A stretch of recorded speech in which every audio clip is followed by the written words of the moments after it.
Hello everyone, BurgerBrush here, and today I'm giving you an update video on the budget fake HeadHunter build.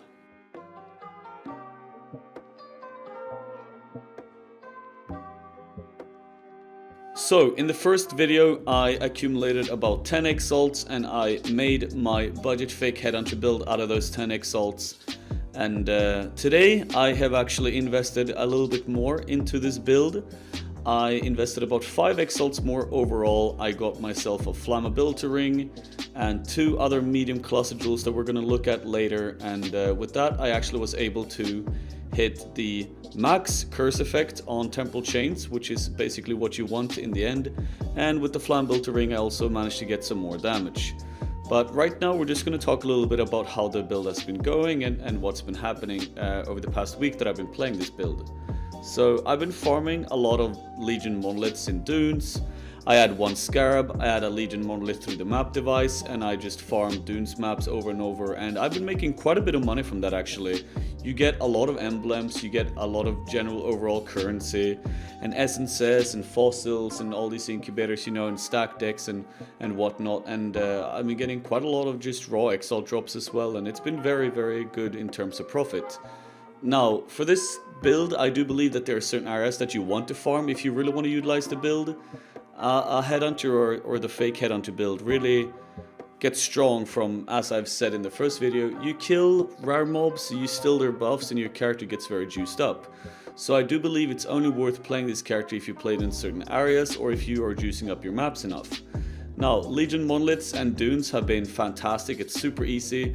1 scarab, and then Legion monolith through the map device, and you're good to go every single map. You don't really need to add any more than that if you want to. You can, but like even that is enough to make money and to have a lot of fun with the character. Another area that I've been also doing right now is the Harbingers in Valdo's Rest. Now, there are a lot of ways that you can like juice up Valdo's Rest and Harbingers a lot more as well. There are certain watchstones we can drop more rare currency from the Harbingers, but that one isn't really necessary. And what I've actually been doing in Valdo's Rest is that I've just been alking and going. Like I just alt canyon maps and I go. And even though you're not making any crazy money, you're still making pretty steady money. You're getting exile shards here and there. You're getting a lot of ancient shards, and ancient orbs are pretty juicy right now in terms of prices. And it's pretty fun. I mean, like just every map there's a bunch of harbingers in there. You go in there and your character gets massive immediately as soon as you find that pack of harbingers. And I can even add stuff like beyond. I can even add my own harbingers through scarabs as well, or piranhas or anything like that, and you just go, and it's a lot of fun actually. Like Valdo's Rest have been really cool too. Another one that you can obviously do is that you can do like 20-40% delirious if you feel like your character can handle that, and doing that in, for example, New Vastir. I know a lot of people doing Brill Chambers. It kind of works as well. As long as you're juicing enough and you're getting enough buffs, you can just slam through the map very easily. So keep that in mind if you're playing this character, is that like it really relies on like juicing up enough. Now, one more thing I want to say about this build, and something that happened to me the other day, is that since I've been farming so much Legion monoliths and dunes, and I've been doing Valdo's Rest, and I've been trying out some Brill Chambers and everything, over the past week I actually was able to generate quite a bit of currency from this. As I was saying, like incubators and emblems and all the general currency that you make a good amount of money by doing this with this character. It's really fun, it's really easy, it goes by really fast. I've been selling a ton of harvest crafts as well, because harvest just pops up here and there, you know, when you're mapping.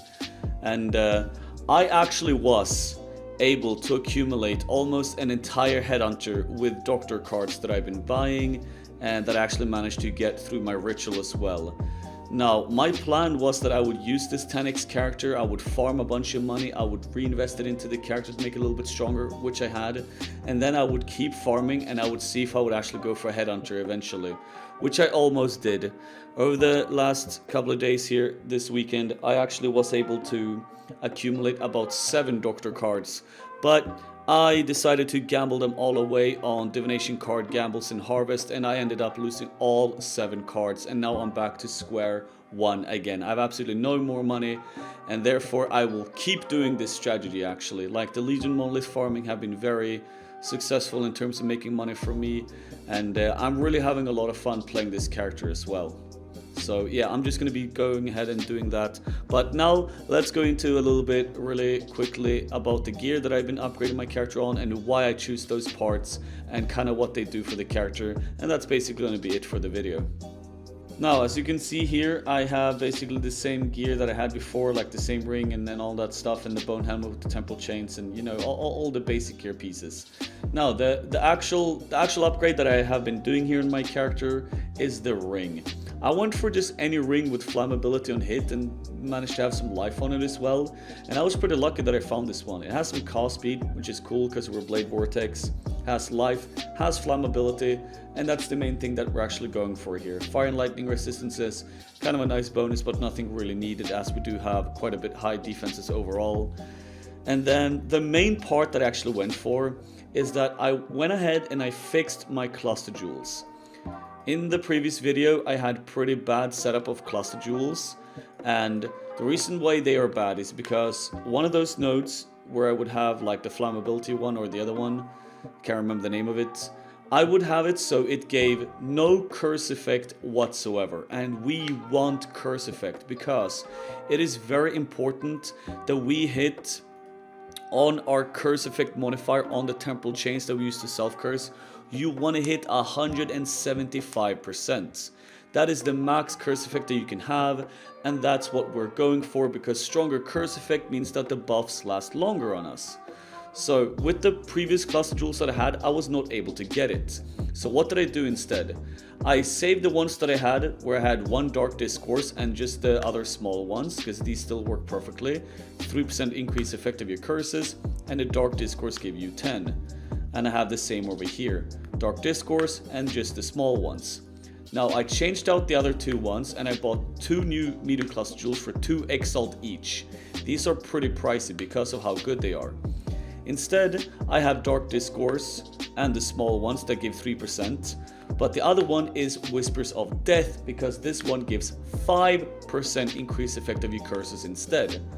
So with having double Whispers of Death Dark Discourse, I can then get 5 and 10 and 3 on the small ones, and that will actually accumulate when I get my next level. I will get 3% more, and that will actually make it so I hit 175% on the spot. So this is actually a very good setup to have. With the setup, I can have 175% on the spot, which is the minimum / maximum that we want. It is the exact number that we want, and I don't have to bother anymore with these, and I can just keep it as it is really.